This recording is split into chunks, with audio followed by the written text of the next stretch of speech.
I'm not sure how, other than with surgical jaw repositioning, Adriana's gonial angle could be, which can be done to beautify the jawline and also to correct more serious problems.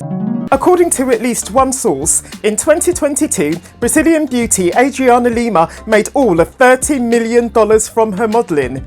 Top 5 highest paid models in 2022. Number 5, Adriana Lima, $30 million. A mother of 3 born in 1981, Adriana had an 18-year career as a Victoria's Secret model, which is, in fact, a world record. Adriana was, in fact, at one point, the second highest paid model in the world. Adriana's exotic look comes from her rich cultural heritage. Her background includes African, Portuguese, Japanese, Swiss, and of course, her native Brazilian.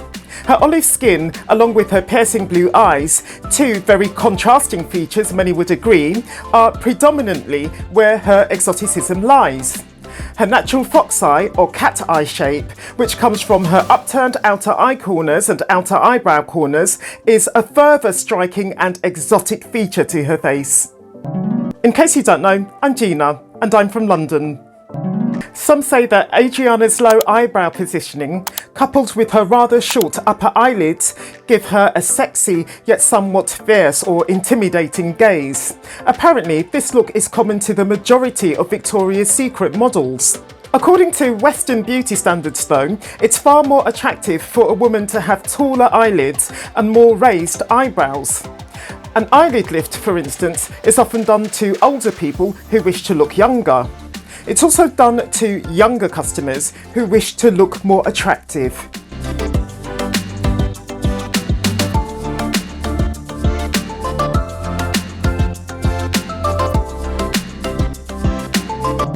I'll actually hold off prescribing Adriana with an upper eyelid lift, also known as an upper blepharoplasty, or a brow lift for that matter, since the most serious flaw in her beauty lies elsewhere.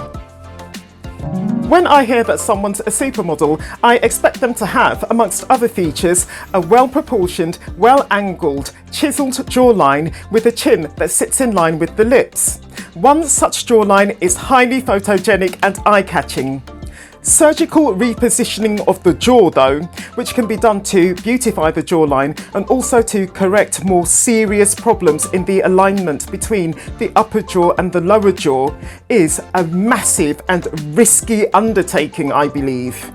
As such, I will prescribe easier and more straightforward procedures for the correction of Adriana's own chin and jaw.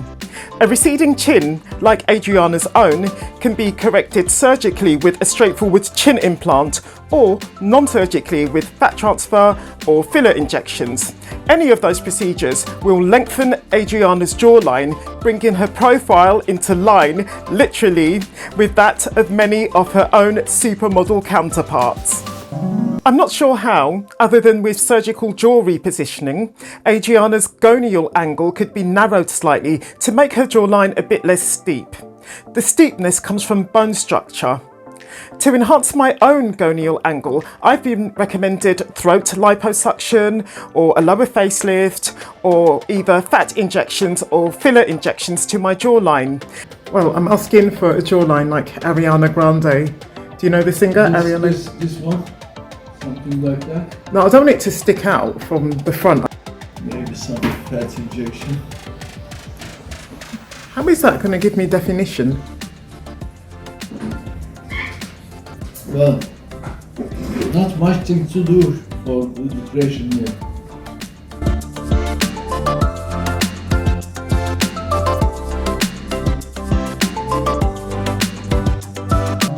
As regards having a lower facelift, the one that I had back in 2012 when I was 36 made a world of difference to my gonial angle. And in fact, as at 2023, my right gonial angle still retains much of the sharpness that it gained from that procedure. And then I'm going to take from the other side.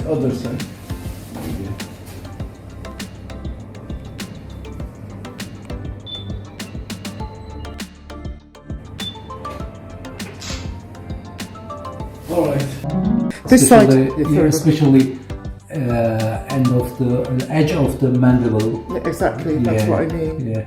Right side is better than left side, I think, huh? Yes, it is. But my gonial angle was never steep, it was just undefined.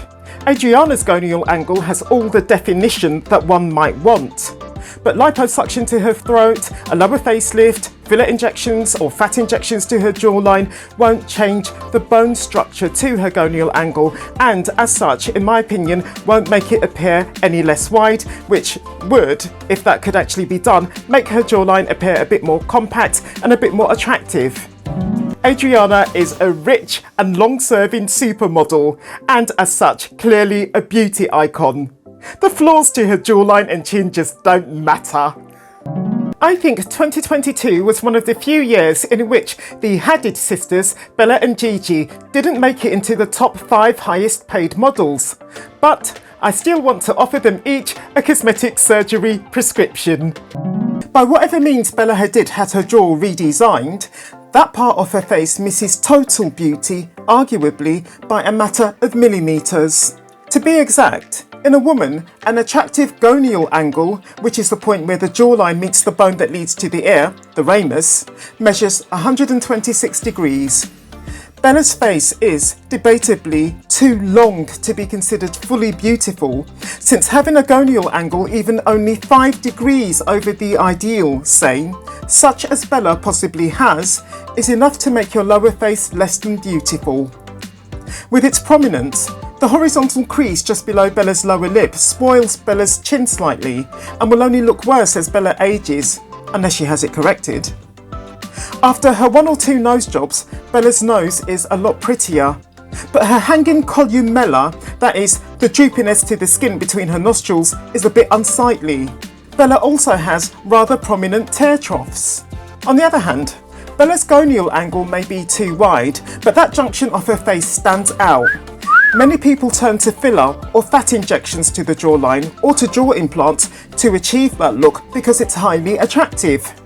She's made the fox eye look a beauty trend. Having her chin made more pointed has made her face more attractive too, and so has the contouring of the space above her jawline and below her cheekbones, which may have been achieved with either buccal fat removal or Botox injections. Thanks to either filler, fat grafts or implants, Bella's cheekbones offer highly photogenic volume and definition. Bella has a juicy pout. The plumpness to her lips is, I believe, thanks to filler. Her top lip, say some, has been further beautified with a surgical lip lift. Bella's philtrum, that's the space between her upper lip and her nose, appears slightly shorter than it used to be, which is usually what happens when one has a lip lift. Bella is vastly more beautiful now than before her cosmetic surgery makeover, and look where it's got her. In the past, model features generally included sculpted voluminous cheekbones, a contoured lower face including a V-shaped chin, a compact and well-defined jawline, triangular lips, and slim, taut eyelids. Gigi Hadid has got fat cheeks, a stout lower face, bubbly lips, slightly flabby eyelids, and a jawline which I wouldn't call defined. However, it is attractively compact thanks to the dimensions of her gonial angle. To beautify Gigi, I prescribe her with caloplasty, that's number 1, that's lip surgery, assuming she's a candidate for it of course, in order to shape her lips into more of a triangle. Number 2, either buccal fat removal or just Botox injections to the buccal fat area of her face to contour that region. Number 3, a procedure to rejig and possibly reduce the fat in her cheeks to give her cheekbones a sculpted look. This may actually require the fitting of cheek implants after low-scale liposuction to her cheeks, with or without the repurposing of the fat extracted. Number 4, either fat injections or filler to her jawline, including her gonial angle, in order to make that area stand out. And lastly, number 5, an upper eyelid lift in order to stretch her eyelids straight. That's all to bring her into line with catwalk model beauty standards from the 90s, say. Gigi's looks are obviously in line with what today's fashion and beauty brands are after in their ambassadors. If you've enjoyed this video, I recommend you to watch this one next. I'll meet you there.